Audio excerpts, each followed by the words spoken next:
Jenny Kirschis ma our maistrachta Lena agus the could you be shop practical being your strategy practical gur féidir live a curveim e war shomi ranga so Shaw Clar and Lay Intorbug Peacebug Fantasia and dói a curme shot a veim or level Luacháil a Gaeilge Feirste and Cratlach Pleanáil a bhíoginam Lena agus and dói a curmoid sort bartataki actor file don Ernam Lena agus na Torhi. So Interbug is iar-bhunscoile Coláiste Feirste me, dras me Coláiste Feirste le podric in Shaw. Agus hosi me mar winter star a Gaeilge Ariel and sin wug me a reis go Coláiste Feirste. Agus tarint dúlgis sa Scoile, tá me mar cheanara na rinne stara.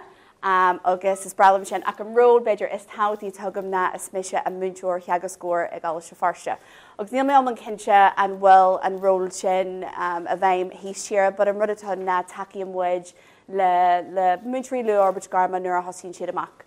So Coláiste Feirste to harfa nígéad céige dalta agin faoi láthair agus céige lorion sin rathart na Gaeil Scoileachta faoi láthair agus tamidir béisle sin agus tá clú ar an Scoil. Tá cruíonn sin febanna cumáid, tá líana altaí, aonanta mór tógaíonn Scoil faoine sé céige dalta, so níl fiú seomí rangógin, tá rangaí tarlú in ufaí mar hapla, burmid má mór bohain nuan sin, agus leis sin tá báilforne aonanta mór a gin tarfa seachtó Múinteoirí agin faoi láthair, agus leis sin tá chuidhór Múinteoirí óga agin Múinteoirí Forbairt Gairme, so tá harfa seachtó déag Múinteoirí óg agin díreach nua cailithe agin sa Scoil. Agus an rálatá agin agamsa na tacú lá brathnartaí ranga dhéanú arthú cinnte go siad a gceart éiseach lá nuair tá siad a céanú nuair tá siad faoi stras agus céanam fásta mar tá méid faoi stras go maiid so sin beidir an rólas tátaí tá agam agus an sin ceapú mé mar bhainisteoir an sin a réit na pandéma chun achar an cían ólam agus náíire seo mar a dascar an taide seo hosí mé an éad marheallar sin. So, resonuacht an taide, an áíire bhí Virginia aonanta burtha fuúda eiscúil na Gaeilge in dhéana pandéma. Agus sin an gro ahandaine an áíire mar chur gaúdú domagan síos ar an tréimh sin mar tomaide has gan tomú. Ní roiar naltaigh Lord Nílig, níor si ggéisteach linne. So, nuair hanig sin a reis in dhéana pandéma bhí muid aonanta burtha agus bhí muid géiríonn strateisí a chur a bhaim le tacú lá ó híomh eiscúil na Gaeilge. Agus fásta bí mise ag galdama ról mar Múinteoirí agus scóir agus thug mé faoidear gur ró chuidhór sainmhúinteoirí agus nuair dearm sainmhúinteoirí tá mé caintear Múinteoirí stara ar Múinteoirí trálaíochta ar Múinteoirí mata agus bhí siad aonanta cumasach, aonanta abalta ach in amna bhí siad aonanta imneach ó híomh cursaí teanga. Agus na Múinteoirí seo, na sainmhúinteoirí seo, beidir nach nearna siad staidir ar an Gaeilge go bhí siad ar Scoil agus a chuidhór iar-bhunscoiltaí a gin mar Múinteoirí agus tá siad special do mai, but nuair a bhí muid gáil de brathnartaí ranga thug muid faoi deara beidir nachró siad tuairt faoi strateisí tom iditheis mar bhí siad aonanta imneach go híomh na teanga. Agus an fearr seo léich mór an tom iditheis seo TJ Kelly. Drasal mé ar an cógáil tomides agus achtaíam rinte go bhón cógáil sin bhí sib special do mai. Agus nuair a drasal mé ar an cógáil sin hí mé agus 10 méil seo. Ólam cóháite ábhar agus teanga, agus formíoirithe, ascar teanga, eisceoirí cheartaithe. Na rimime iarracht blas na múna úsáid ach ní riméon don mar is firsteach mé. Ach nuair a hí mé ag an cógáil sin, thola mé an air sin teirmí tromides agus bhí mé sigit bhil cailte. Bhí mé le caithait le toiseach den áíire, cén dói a thugamid faoi seo, cén dói a churmid seo a bhaim, cén dói a cinntiú muid mar Scoil go muid teach leis sin I dteolaíocht tomides is spar. So, hosí mé thu mé man taide agus man léthreachta agus runní mé just couple rud a cheasamach dúsa agus a thróirí mé ar mo maistracht. So taide ige bhar nuair a rinn sé sin minstaidir ar chuirsaí tomideithe san dhearan, thug sé rud a gin faoidear gorómmuid rós bléic ar inchur ábhar a bhain. Agus nuair smuoine mé arm híon mar chhlaachtóir, am rud a réichlinn a gcóí ná má tá muid ag Lord leis an daltaí nílig, má tá siad ag leo nílig, má tá siad scríb nílig. Sure, béis albalta an teanga seo a halbú go nádartha ach níl sin fearrtha so gin sin agus rinn caintear eile tagar se seo heag le arnaltaí teanga a ólam trí osmos. Caithín mu déine ardsacu a dhéirí ar bhíar na casta don teanga. Agus fása bhí andúlagam a daide tadí cumai bhí siise gúnaí caint fiúda proactive and reactive approaches. Agus proactive and reactive táid caintear réo flanailte agus an sin ag frígríhaach. So héal meise mar chhlaachúir go páirsanta, bhí meisi anta mai ag tógal ar gilig na naltaí ar an spata, ar an torch. So, bhí méáil de ceartaí le ceanaltas le heiscáthú ceartaítheach, agus nuair bhí ceisna acu a dacha leis an teanga de gríomhí mé sin. Ach an roise in mo chuid pleanáil ní dóilm é, agus nuair swinine mé ar an scoil in amlainne ní dóilm go raibh pleanáil táideas in our scéamna, in our pleanáil. So, hánig téimi coitinta a níos a réis eile agus, Luacháil, Macurry, Matt, Snow, Tadic agus Lidster na rudí ceann cíanna. Ba ceart go méo chur chuige réogríhaach a gin, so go bhfuil sé pleanailte, ba ceart go méo sé formíoirithe, ba ceart go méo sé cóthailte caihí me seo iarú ag an cíanna, agus ba ceart go méo an dá capín sin aid an tamar fad ag tuairt faoi gilig na naltaí agus ar sain ábhar. Agus hén mé right, okay, so tá an gohfuil na téimi coitinta sin an, so seo an fad gur dhéirí mé ar chusaí pleanáil, mar hí mé right, tasó mé ón tús mar bhainteoir tá plándaíarm tá listadíarm, so hí mé go níorhainisteach ar fleanáil a bhain. Ach tíofaí sibh tá Forbairt Gairme an seo, mar a luúthe a hosí mé seo, bhí sé anta séúr nach jocalam seo dhéanú gan díiristeach ar Forbairt Gairme ar dúspáir. So, an céim a rim mé na thuí mé am an luhala, mar ní heagla plán cimseach chuirla gan Luacháil a dhéanú ar dús. So, bhí an táhar mar thug má phríomhide trí le pleanála dú leis na ceannaí rinne, agus tá intaonnta buic as míhol me gila gona tá arrós. Bhí mé abalta na ceannaí rinne ar fad a bhaint ó lethar na scoile agus iad a ghlacu heag áras nóáil agus hímuidir fiú le i món luhala. Agus am rud a rimmuid, am rud a léirí an Luacháil na an ainoin gur ceannaí rinne iad na clachtarí seo ar fad, so bhí dúil go sí pleanáil acu bhí ar hí scéamana chuirla cíala fa haine mata, trálaíocht, star, ahanal ábhar ar fad. Ní bhuair dinarbí acu eilhaint a dacha leis an toméidethe. Rud a thar bhí siad a leige teagas a sío toméidethe ach ní bhuair siad eilhaint toméidethe a rio. Agus caithfidh mé beidir seiliúr dhéanú níl PGC lean aimsirthe toméidethe ar fáil de chhlaachtarí iar-bhunscoile faoi lethar insna sé chundé. So, cruthí sin feib. Ní ró pleanáil den ólum cóthailte ábhar agus teanga in our blanana, in our scéamana. Now, bhí plánana litarthacht a gin agus bhí siad an áire díirithe ar thurmaíocht an chuide smó. Bhí cór rinn an seo san siúdaí díiristeach ar bhí ar na eil den teanga, but an áire den chuide smó bhí an plánal ar fad díirithe ar chuirsí teirmeachta. Ach, an áire caithí Múinteoirí sinna dhéanú a Scoil na Béal, caithí Múinteoirí ábhar díiristeach ar thurmaíocht a Scoil na Béal, so ní raibh muid díiristeach ar an teanga sin a tadíart chunan teirmeacht úsáid. Agus dúirt tromlaach na ghlaachtarí gur dhéirí siad ar chuirsí teanga ins na rangana, gurú siad tapáilsaí a gin dar bhainm ceartaí le ceanaltas, bhí sin ag tarlú ach ní raibh sé ar bhealach pleanailte nó go cuasach, agus céalaonn sin nach raibh sé tarlú go rialta. Tás agad tú híon mar bhainteoir iar-bhunscoile an amana, tá tú lean na foiinniú tús le, dearn le, tá tú scrista, tá tú smuinnear ar na riomh sin atá le chur agad, bhí Pádraig Dalba agus caiidú Lord leis. So, nuair nach bhfuil sé ins na plánna an bhfuil sé tarlú an ahanal a rang, sin an céis a bheagin. Dúirt tromlaach na ghlaachtarí nach raibh gilig na naltaí a bheas ins na measanaithe den chuide smó, mar dúirt mé bhí cór éisceacht an seo san siúd i rinn na star mar hampla agus na hábhar sin a dhéirlisteach ar litarthacht na naltaí ach den chuide smó ní raibh gilig na naltaí a bheas ins na measanaithe. Ach, an dearad na creid tromlaach na ghlaachtarí gur ceart díiristeach ar FCÁT, agus bhí siad a géirí seo a dhéanú ach ní raibh eilhainteoirí acu ar chuirsí FCÁT nó ar toméidethe, so bhí siad nervseach agus ní raibh sacú céndóid chun sin a dhéanú. Agus mar dúirt mé bhí béim ar hanga réiteanach, so sin an teirmeacht ar fad ach ní raibh béim ar an có-orúnach sin. So an teanga tadíar tá teirmí a úsáid agus iad a chur an abertí agus sinú dhéanú ar agad Gaeilge. So bhí Virginia i teacht le taide I gibhar a dúirt gur raibh Virginia rósfleach ar incur ábhar amháin. Bhí Virginia ag nóránílaigh, so hímuid go sealhid siad an Gaeilge sin. Agus ní muid beidir i deanú analéisir chuirsí teanga I lá ranga agus bhí muid géirí sin a athrú. Rimmuid Luacháil Fásta na Múinteoirí fad, agus in áíar an rud a dascar as an Luacháil sin na bhí chuidhór burh a meas na Múinteoirí agus chur sin beidir níor chuir sé aontasar mar thola méid golóir nervhí méid do na brathnachtí rangar na Múinteoirí óga, bhí sugan go raibh Múinteoirí óga aontaíonnta nervhaiseach. So bhí chuidhór imní teanga le sunrú sa scoil, aspa fasach teanga, nuair a phléimid seo bhí na Múinteoirí óga rálam. Well, níl me sé cinse friú na rialtha gramlaí cén dóid gur féidir am seo theagas i mar rang tíolaíachta mar hampla. Agus hiad sé go raibh FCÁT díirithe ar chuirsí gramlaí amháin. Fásta bhí daoine inta burtha cén dóid a theagas gom tíolaíocht agus chuirsí gilige ag an am céine. Cén dóid dhéanam sin nach muí sin ar hiúil má ábhar, tuití mé siar má ábhar te gé céana agam tá art level Johnny agam, tuití mé sé siar níor bhhailm de seo dhéanaar bhile tickbox eile. Fásta spricin na teanga roinú, cén dóid gur féidir lumsa spricin na teanga a roinú ima ábhar híon nuair nach bhfuil caiile tríú level agam ó híomh na gilige de.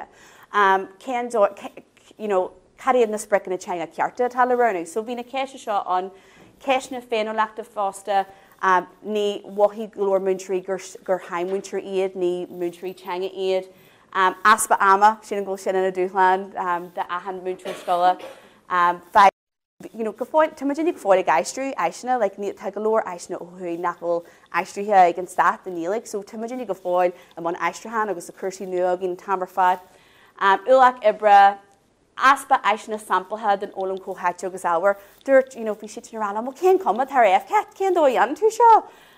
So sin sort na burh is mó a hanig chun cin agus beidir an téime mó hanig go has an maiistreach na aspa ilúna níró ilhaint toméide his ceart. Agus níl ilhaint FCÁT bhí agam, nuair bhí mé si tréal na bhéil Múinteoir tosaí, ní bhfuair mé go dtí gur thosaí mé ar an maiistreach den áíire.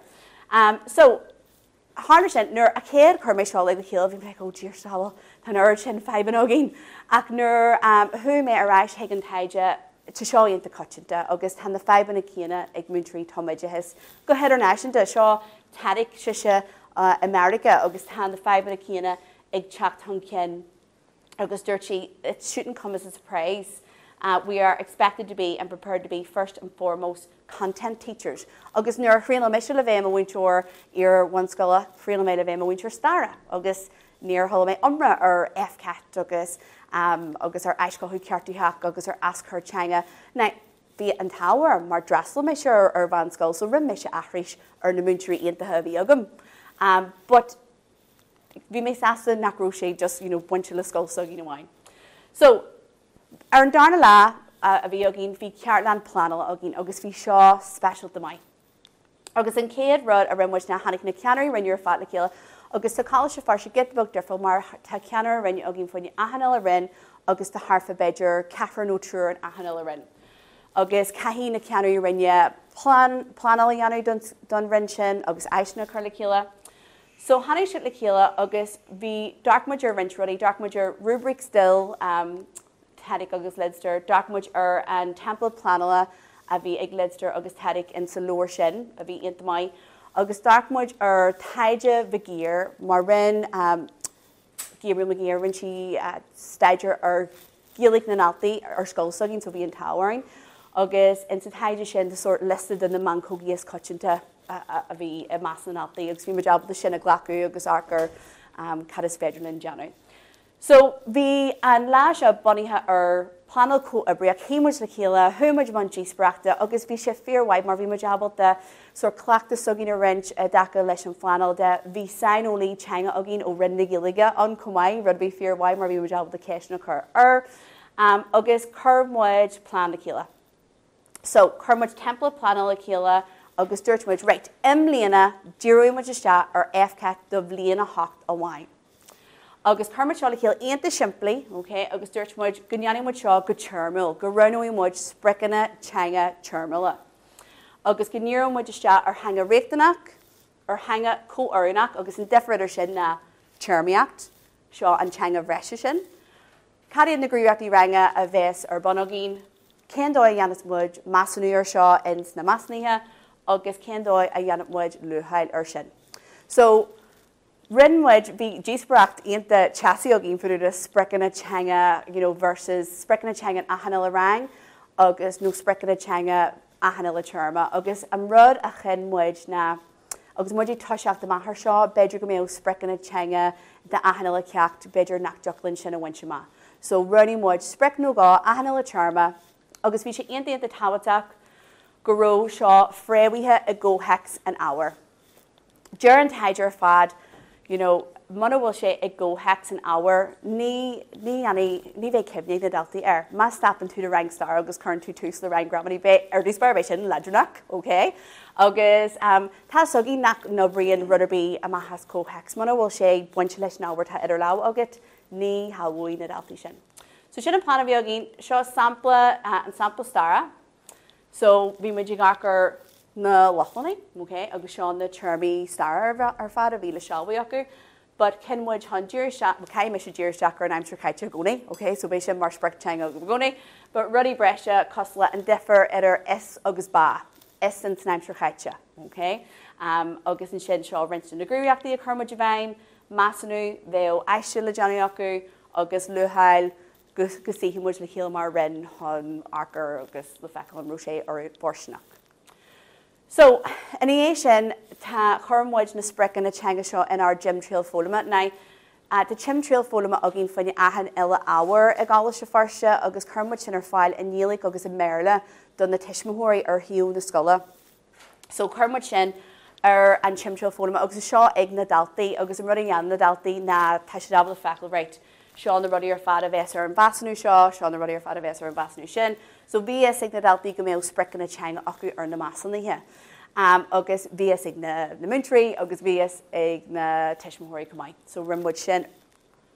And then bhí muid abal de sort olfactor a chur le chéile agus den céidir bhí mé se abal de sort bhí teiscinnte go mar cadiad na míorna teanga a bhí a dheanú a gin trasan na ranna ar fad. So bhí sin úsáideachú just do bliana hocht a bhain. Now, bhí arm díir se th Forbairt Gairme mar. Nuair a tháinig muid le chéile ar an chéad lá, dúirt na ceannaí rinne, ní féidirlinn seo a dheanú gan takeíocht a chur fáil den aireann. Ní bhuair na Múinteoirí seo ilhaint toméide ar bé, mar dúirt mé níl PGC lean aimsir agin. So an rud dúirt na má dheanam muid seo caithí muidine takeú lá. Agus bhí an táhar mar imá ról mar bhainteoir cheaga scóir, caithí me se takeú leis na Múinteoirí óga cabbéirbí. So cem muid an couple rudí anú rihan na bliana. Go níorúd ahan Múinteoir óg, Múinteoir Luacháil Gairme seach ar hasas orpach na Gaeilge. Bhí muid géirí tógáid ar asach teanga na Múinteoirí, agus bhí ré ag ahan le freasar na rang na Béal scéal agus drasal neartdaoine le céimena sa Gaeilge ar na rang na TEG. But chen muid sin an dóis far le takeú lá ó híh na teanga de, má tá fasach teanga acu, má tá siite níos muineí ó híh na teanga de, béis siad níos muineí nuair a chaise sin a chur láthair. Agus dúir go gáil leis na rangana. Básta dhéir muid teathar na Múinteoirí Forbairt Gairme an chuide smó fa henne an tionscanú seo. Churmuid hafad mé, bhí mé im meltar hafad mé na Múinteoirí óga a ggóirí nuair bhí sin am an clachtais, agus riméis sin chun cheardlann a chuir le chéile den na hidreolaíochtaí FCÁT, agus churmuid eisina agus fhí sein sampla hart a riomhás go seachtainú. Agus riméis sin de interest mar churgéimne. Okay, ná Johnny go dearmid, tá muid tuairtú FCÁT mar bhí seo a le cheangailte le plán forbarthe na Scoile. So anéis sin sort an taide agus an planal ar fad deanta seo ahanana le rud agamnéis seo díir ar siúháin níos praiticiúla, seo na haiseanna FCÁT a chur muid hart agus a dúsáid na Múinteoirí agus le chuide beidir go dúirthaí seo sort pectordaí ar céndóid a churmuid seo a bhaim in sa Scoil. So, rimmuid, churmuid chudhór in our gúch fuintí. So, mar hampla, actually níor ar bhain díorann sisteach ar an chur láthair fálasach. So, bhí muid a gáil den na lochlaní, agus bhí slóinán agam just ar na rudí sin, okay? Agus bhg cína ré, ba churmuid slóinán breise díiristeach ar bhíar na teanga. Agus an áit sort an rud a cheagas den na daltaí, leigmuid dóibh an patrún na aimsú iad híon. So, aontaí the siimplí de deanú, an bhecan sibh an patrún, an dogan sibh ruderbí fujara, an ruderbí tarlún sin, agus leg mé dóibh é a fléir fi a couple bombate, agus le chuide bhéil siad abalta a rá, well, tá sébhú an sin, tá sébhú an iné ba. Agus runnaí nachrú siad abalt sin anú, len fléimmuid sin agus fi mé seabal dé a chur láthair, agus rimmuid sin go minic. Runaidh a rimmuid na chummuid cospaí sprecin na teanga in our gachtainna. So inchní fólama chummuid in agus cruite ratha, so chummuid sprecin na teanga leis. And that night in Kenshin, Jersey and Tishel Gidajack, August Cheerha, Marvin Majigakar Hun. An amana near Hugmwidge and Chermiac Grammary Doive, just to much, Torfujara, Tishevin, Torfujara, Ahrianshin, a Bundescoile, an amana, Wahimwidge near a Wimwidge Anusage as and Chermiac Grammary Shaw, Darnergy Clean, like near Hignadalty, so just to much Arc Torshaw Fujara. When Majanu said just na Clarwana, Inaraha, so Béal she had able to Kermuch like Mancogi and Arja, August Béal or a Chartu, August Shinny at the Shimply, August Neil Moore and Alwahan, a Gesh Lashin. When Majanu said just Google Classroom, so when Majanu said just Google Forms, August Shaw Aishna of Yogin Hanafi and just from which Twix Bugger or Nahashna of Yogin. So Shaw Google Forms or Nolahoney, August Wimwich Usaja Shin and Blean River. But Kermuch Cash no law a shahan to Marhampa, Usajumuj S San either an Amshire Kaicha, no an Amshire Lighrock. Usajumuj Bass and Amshire Kaicha, no an Amshire Lighrock. So Kermuch Cash no law, Brescia, Lesh na Hashna of Yogin, August Fisheni at the Tautak Mar, near Hussy Shaw, Durshnamentry, near Wylam, Mila Rada, a Kruhu, August near, an urchin la Janiogami, Heglam, Mulmore Ashna Nua Kruhu. But Marialger Henwudge Hunshaw, a go hex an hour, Dark Major Kajavi Yogin Hanafian. Agus hoog mujer. Verdel rimwich na Jerry mujista are starters agus plenaries go more and more. So Shaw sample the starter bug a be a new side jogging, so a pecker wheel agus to make hincha go Shaw a new side ugav. So they ga cash on a win lesh and star, agus kiana wine a winning lesh lemire changa, the sprick changa. So an ceann sin, buan sé leis an star, agus an sin. So dhéanam muid seo either ag tús ceachta nó ag deireadh ceachta.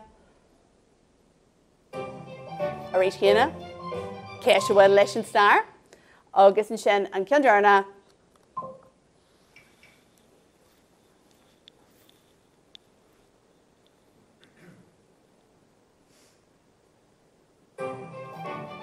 So bhí Michigar, Honda Spáine, Honda Franca, agus a réis cinna bhí sin an úsáid jogin riva ach dhéirí muid ar star a wine, but just occur an rud breis sin iste a daca le cursí teangada. When muid úsáid as pasna éilethe, pasna éilethe buan muid úsáid sin, when muid úsáid sin cabéirbí ag deireadh ceachta mar achamra, mar bailachan masnú han fólama dhéanú.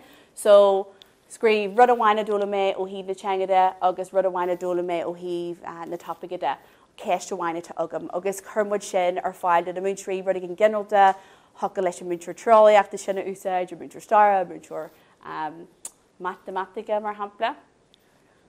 Rud eile a bhfuid úsáid as na síod ar bhainem flippity, ar tholas rumar flippity ariú. Sin na maith tá sé sír na eisce níos far éis. So flippity, I'm rud atá manipulatives Merla, agus féil seán úsáid jogin ar an talbheis cliste, agus thuga leis na daltaí teacht an tosaí agus na foclaí a bhagu. Agus bhéil ar thu abertí a dhéanú, so mar hampla thuga leat is, so saola gur scríoisiid is pagaí iad na lochlaní, agus bhéh feidh géir ar thu man cógaí dhéanú.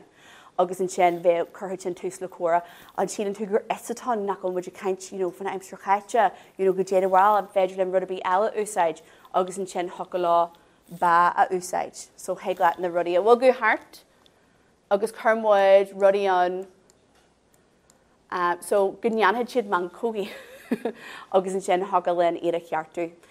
So agus tá físean agam do bhainteoir ag buintúsáid just flipparí agus heaglaat arcar sin ag an bumaite.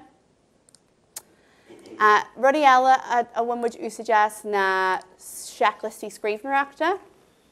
So bhíú seachlistí scríbhnareachta an úsáid jogí na gcónaí, ach bhí sé ddíirithe ar an star a bhain mar hampla, so an nearna méid chuirsís ar an long ada, agus bhéh seo mar fion bheasanú in dhé pí a scríbhnareacht hínte. Ach an rud a chummuid a seaach na ar bhfuil méid úsáid an coppal san aimsir chaite. mar hampla ba faganí iad na lochlannaí agus churmuid sampla. Mar the dearthain le dalta, mbliana hachta an couple, they'd be like, well, could you an couple ní hiigam sin? So churmuid sampla stachan sin. Foster one which anu suggest bamboozles and one which suggest bamboozles. Oh, go or bamboo tasher rose. See what in Ian August an area trying to get ton, but in trying to get shot as you get the book different. One of Tasu suggests Daniel Nachman. Heglack Punchy a scubu on group Ella August one in the Delta and Saltas. August Neil GCSE Bates or file in Yilik or Hui, so one and Rinstar who say just bamboozles hun sort and varnish and Alinu. But I'm ready at on not to cash and shaw for the star in the Gairme, August Marhampla, John Kershey Sir Cross na Mahar, August Vishin and Usai Jug and Gaberby. But a rudder Kerma just na get the bug for the ban, lean the man, Gajid and Jertu, lean the man, no lean the ra, August Vale or who shin, a raggart. Be dealt the bug of wine ogum, so ban, ra, lean na, August Vale or who and fragger hortu. Be dealt the bug and wine agum agus Nemo she about the there's banana and hammerfad banana cheating the banana shin like banana dear soul shot upset so Kermway kind of shot and fed lap banana ara agus the codj there no ra on so just cash na bugga a winning la Kirsty Changada and ahanilla rudder rimwood an area be Clayhy ask her changa again hon commerceide spragu agus vision a gonian usai jogging but I'm rudder rimwich na kermish sprick and a changa law comai curhi may sort piece of brescia de he own a scoile dun earn a wine agus remission to interest hun sort cheardlann de ishine jack lactus occur fine so I'm rudder rimwich na just half it much mudry and mon clactish but shaw sample de rudder wine a rimwich August, Shaw Clayha Hon. Me know many.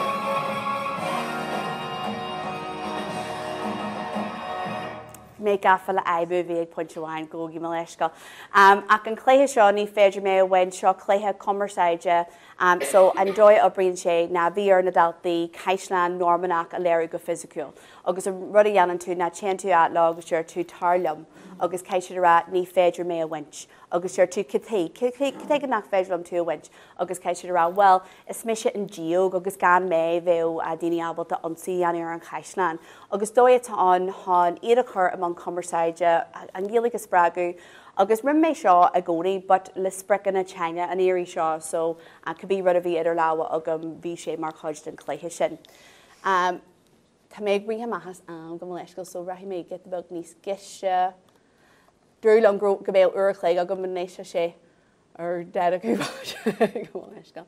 So when muid úsáid a sin, when muid an úsáid as leiscail. An well oh, go mai mar bhí méid Jeffrey agus luair go gasta go bhéirbí agus bhil níos giise cos so when muid anú said just loom le spric teanga agus seo rud a hasisiún go mórlam when muid anú said seo a rith na panjama so seo dói hon guhu anú haar PowerPoints agus tá sogin go mííon jagarí inta imníach agus ní bhíonn de géirí teach an tosaí ag bar ranga hon rudí a chur láthair so bheith siad abalta í cook when she saku yanu agus he hina hafaru agus seo dói eile hon gílig a sprag commerce a spragu but an spric a bhíachún seo na an defriad ar foiisiú agus aspa foiisiúh. Na fecinn sib tá man cógan sin níl aon sin, okay? Ach ní sin an sprec teanga a bhí acu. Foiisiú agus aspa foiisiúh le linn an achtar Báta foiisiúh pe. Rin sé commission.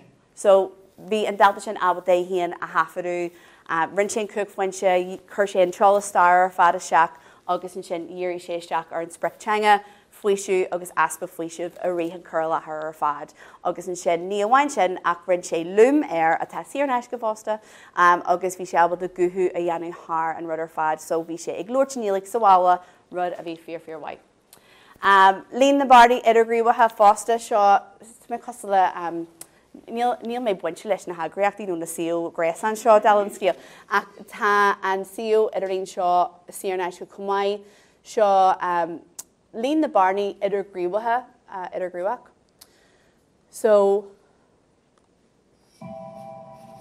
ghlach mé sleacht fan achras mór agus bhí Gaeilge legan agam don líon na bardaí seo, agus a rééis cína heag leis na daltaí teacht agus na rudí seo a bhagu ar an talbhéis Cliste. Agus an amna bé ceisna agam bhain leis an stair, an amna eile ceisna bhain leis an teanga. So mar hampla bhí muidir gachar an differ idir an tuchras mór le linn ochras mór mar hampla, so bhí arthú sin a líonúisteach in san éid ceart. So bhain siad an agus seo fainne má rang art level dal an scéal bhí siad iad tóga leis. So sin síú eile, rud eile rimmuid na dhearí muid isteach ar aisceáthú.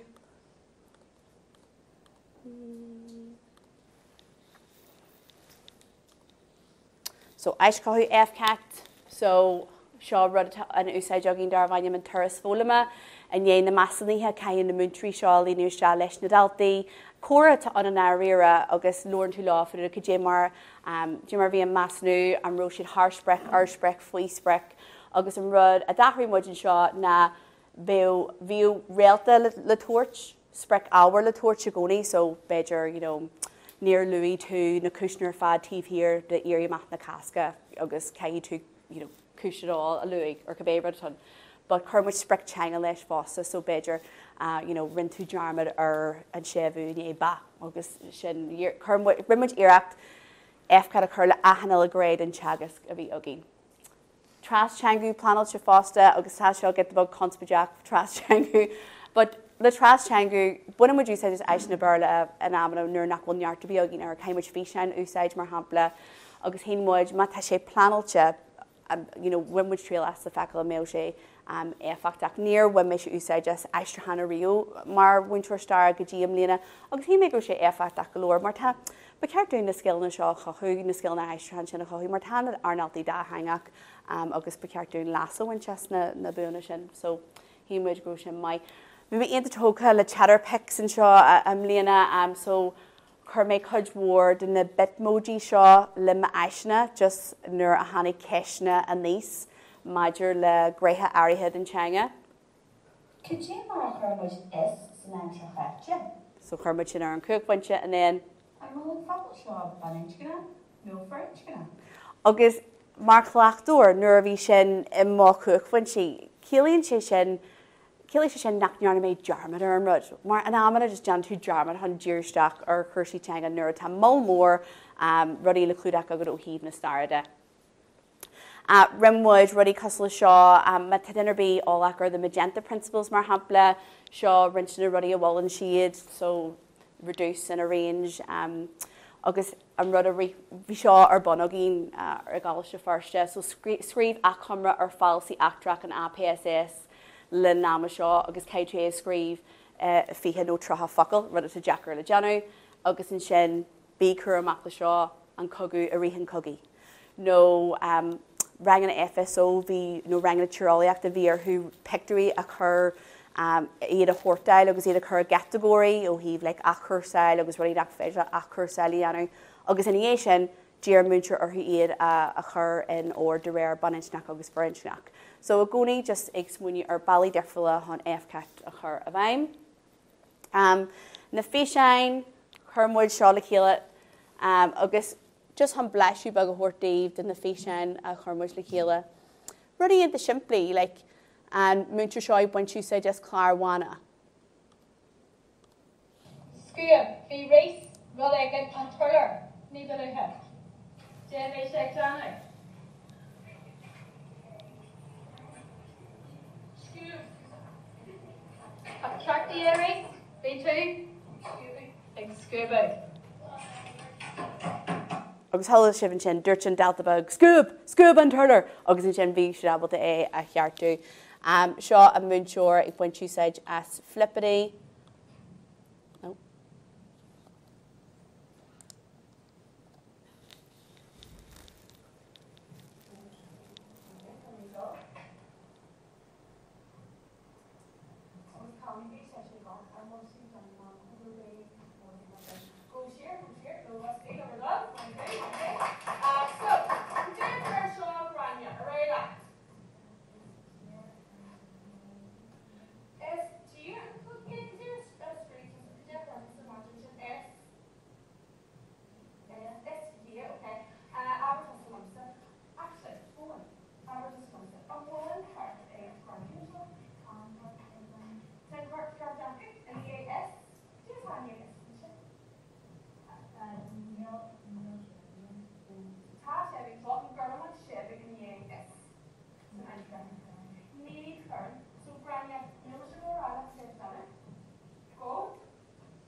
So rinne daltabug mancóg agus cheartí an dalta eile í agus thuisí rééis agus cheartí si céhí ar idir láhacu. Agus sin a lá rang star a bhí siad a gáil an lochlaní. Ní ró siad a gáil a rang Gaeilge sin, bhí siad a gáil an lochlaní ach bhí sin mar chuid den ceacht.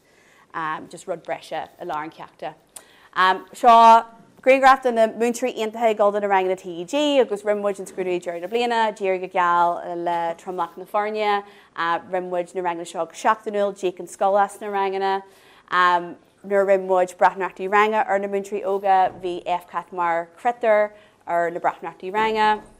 Rimmuid rudí breise fásta a chur hun an sort an ard a winterhiúil ón gramadach an áir ar rimmuid dúchlein, termile, cosla, comórtais filiachta, comórtais termiachta, an rála Gaeilge, so an seo úsáid, when siad úsáid as seanachol, Béal seanachol, ilascoile an, so an seo, when siad úsáid as an seanachol, toriachtaí teanga, chummuid cód QR, timp na scoile agus bhí ar na daltaí, bhí ceist, a bhain leis an Gaeilge, when siad a an cód agus bhí comórtais ilascoile an, so rimmuid sin ar fad. So, sin na haisna seo na torthaí ar when na daltaí lasa seo ar when na Múinteoirí lasa seo sin íon ceist a bhí agam. So is mór an táhair misní ag ar luigh gach ran fartí gurú siad a géirí lansan a ré le pleanáil FCÁT. Thíl siad nuair bhí sé pleanailte gur háda sé sa hédul síos agus bhí siad a géirí seo a leathnúach ag bliana ní. Dúirt siad gur athraí stíl pleanáil acu go mór gur thosaigh siad ag smúní níos mó fuaide an teanga comhairnach sin ribh seo bhí an béim ar an tearmiacht so éis arcan siad ar céadthaí ar na daltaí hon an tearmiacht sin úsáid.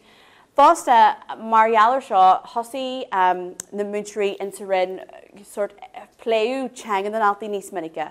Ag na crunithe rinne hína na Múinteoirí sí so túirt right. So an bhfuil na sprecanna teanga seo forsna, beidir dobar seo, níor obair seo, dúirí muid sethe rud gan eile, dúirí muid sethe rud gan eile. Agus thosaigh Múinteoirí smúniú fuaide an sábháil teanga a chuir siad ar fáil don na daltaí an ró siad ag buintú said as a mó orthaíach an tamar fad an jogaláid, I'm sure bí eile úsáid mar hampla.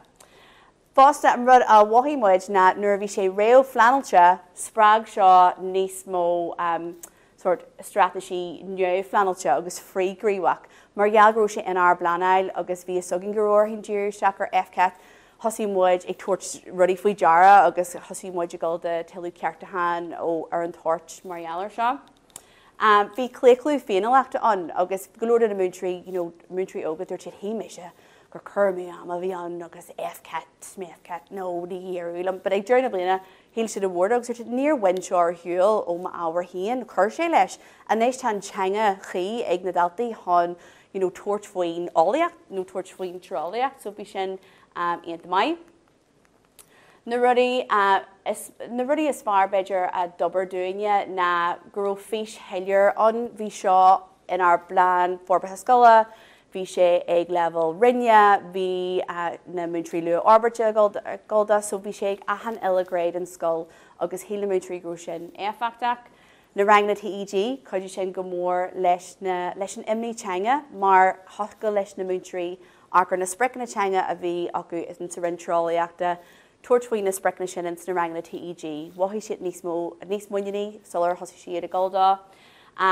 Hatin na físein hamplathe leis na clachtarí agus híl sé grú an gré practical sin ionta éifeachtaí agus na haiseanna. Now, nád bogd an ólach ag an tús in a rihan céad term a bhí rinse na Múinteoirí ionta burtha agus waithí siad ag an tús gur stop siad EB agus gur dhearú siad ar gréthe teanga. Agus leis seo an rud a dearthain libh na le clachtú a hagan maistracht nuair a thosaíonn tú Gaeilge FCÁT, ghlachann sé tamil ort dhéanú ar bhela cóthaitte hon bealaí a aimsú hon seo dhéanú go nádartha agus go cóthaitte mar tá sé déala ag an tús nuair tá tú chuir tús le I dheolaíocht nua.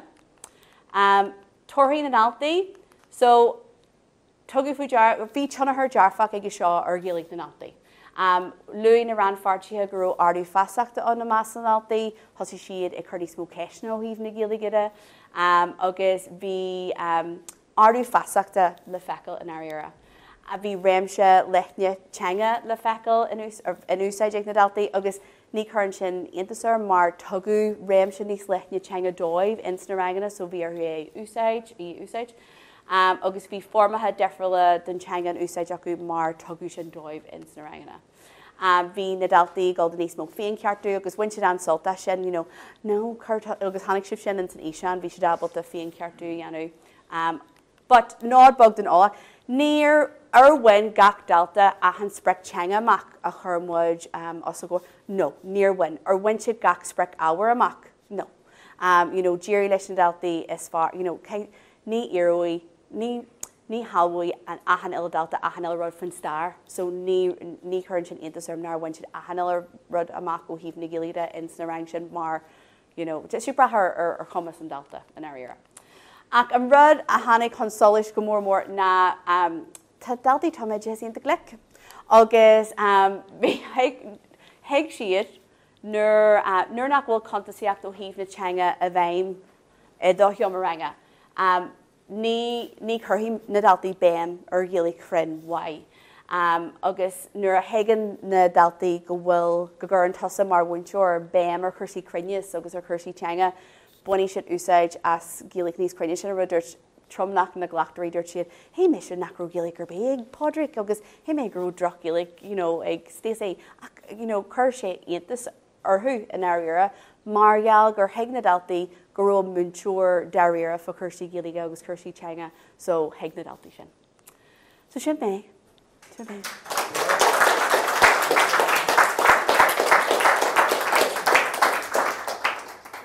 Agus gating ha mé rábhan mé héin antana agus mé heach go raibh gatainna eile ar cílam agus bhí glór bailí ionach siimplí éifeachta úsáid mé héin ceapan a Choláiste Scoile agus glór áisina gur haspáin sin. Tá ní sníoisteach a do ábhar. So níos chuir an cúpla nuaid léagin má tá ceisteanna gus mus an trasa má chuirta héine ana agus tá Scoilbéidir Mas evan mar cláiste go gur mí mála sin go brachnó sin. Ceiste go maidir leis an trúmchar a bhí ag an campus fasachtatanga sin ar Forbairt Gairme Géineráta. Dis go bhheach gur nach na bhúinteoir siar daltaí go minic tiontaíonn siad go Béal. Ar thugtú dear go raibh acu go bhfuil léifú ar an sin. Ar na daltaí nó ar na daltaí, tá muidirnig strathailt agus bé mé inted ornaigh tá muidirnig strathailt go mór lei sin mar tá nígad céige dalta a gin agus tá muidir béiscúin ar sin rathart ar an bhunscoile ach an áirear tá a gin nachbhfuil sin chuann sin isteach ar chuirsaí táid dehas barlan a bheith a bhád níos lúna sin barlan táid ag deanú stochreaachta faoi lethir chun an darna bhunscoile a bhaí má Feirste agus tá géarga leis an áireara. But yes, gothairí na dúchlein i le scoile, bhí daltaí géirí sort léirún gur hiig siad na spricin na teanga agus bhí siad gur na dúisina boga a winch agus bhí Virginia gur ró sé inta dearfach am lína agus an air thug sé dúchláán bhí muid gur hín sé na daltaí is abal de fásta, bhí thug sé deisna don na daltaí sin rudigin acadúla dheanú agus dúisna winch agus ahananta sa ail. So hí muid in gur sé inta dearfach ó híh pobl na scoile agus las mí. So sin ní arna mé luáir sin an air agus mar mé sin inta burtha fiú sin, Tá Virginia abalta sort smacht a bheith a gin chuirsí teanga ins chomrange, but mohímuid go bhfuil sé dóheanta dhéanú in air in sa dorlaí mar tan sin daltaí a gin agus sin ceanna febanas mótá gin na Gaeilge Feirste feban bharla a géirí daltaí is bragu an Gaeilge go go socialta. Na an rud atá na buntáisí atá a gin má Feirste na tá grés an leidir a gin de agrachtaí Gaeilge TF2023 so mar hampla tá agrachtaí a gin cosla glór na móna agus chuann sé sin comáin óige ar fáil saníthe do Gaeilgeirí tá lécarlach lí a gin seo cumanú clascíal do Gaeilgeirí tá comáin a gin foiine daoine le thuthas a níamscoil agus tá anhainsigh na hagraachtaí sin le scoilsogíine ó brin golóir den na hebrithe sin ar scoilsogí mar chuintúí range. So sppragan mu na daltaí hon Gaeilge go sóistear an bailach sin agus in sa dorlaí darnáide, but sin cean na febanas móta a gin but ní anna mé luthir go hálaíochtú go leis. Yes.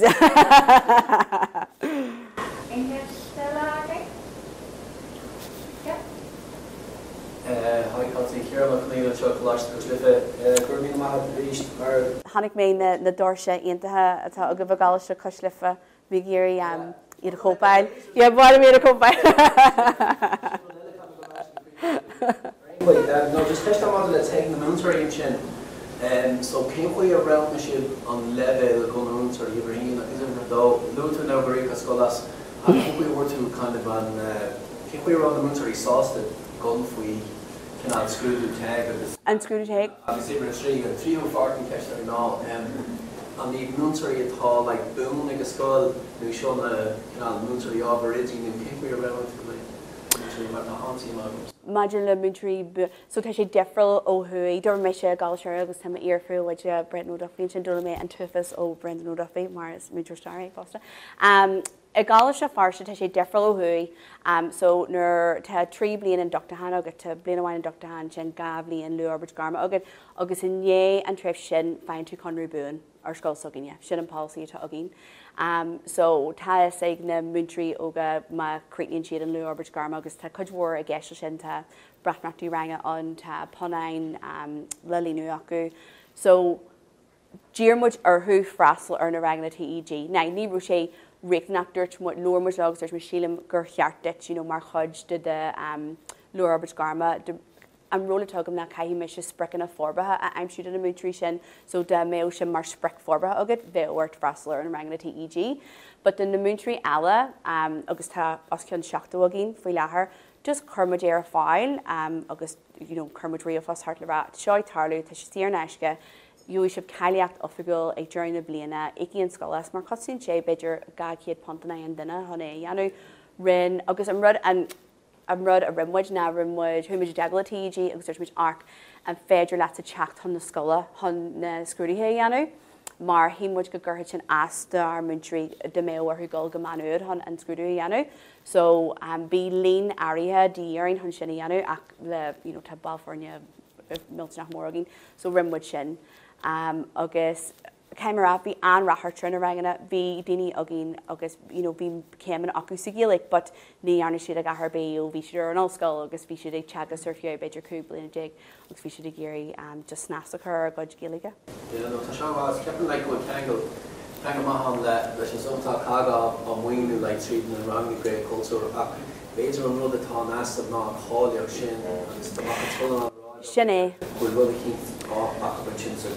Aontim leat mar bhí rangan na Gaeilge a gin ribh seo agus bhí rangan na women's trails chudhór rudí le éhan de muoi bhí club léthireachta a gin nachró ar fiú tamil bhí rangan na Gaeilge a gin ach an difer le seo ná bhíos acu go méid caileacht acu agus thucailá sinna a chur an CV agus bhí an ar an tócail le sin. Tomsa go dtí scanar for tí bhí mar an scoile sinna tí le. She's probably no yes, oh yes not leis na drillit. Tá mar ballad chun sin is níos nach sin leis na training cáilethe. Well, you know, tan tower fine sib se luntis breise. In order me sé gal se ariel like for me punchy breise mar agus me skull you know lang Gaeilge but ní an Múinteoirí. I was in me ha. I was in me ha. Well ní were Virginia sin a Rio.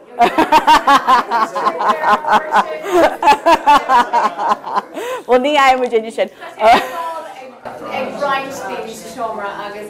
Oh now well ocean and go into Parker Croaky in it.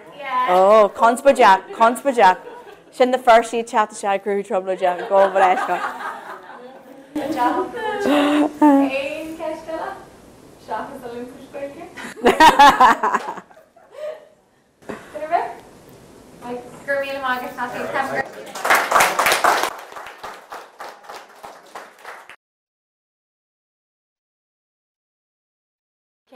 Kincha agus met the dinner be a géirí sort rochdan na féisiin agus beidir rud nar haise mé na na féisiin tá rudí a gin cosla ascur teanga cén dóid an ascur teanga cothú crunius agus saibhris teanga sesiún omlanatha fólan gríomhach rudí nach muin le clachtas tomideas ach a tanú séid le haid Forbairt Gairme so héglám sin a chur fáilí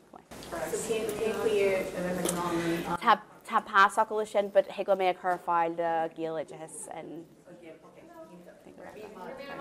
Fearr.